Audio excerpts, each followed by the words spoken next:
Jail से निकालने के लिए हमें डंडे उठाने चाहिए, बंदूक उठाना चाहिए, और क्या तरीका है?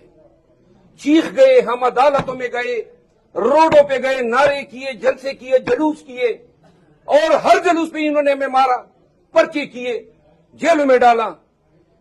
गुजारिश ये है कि एक पाकिस्तान आतिफ पेशाब बना हुआ है, ये याद रखें। ये सब कुछ हम भुगत गए, सारी बदमाशियां देख ली है।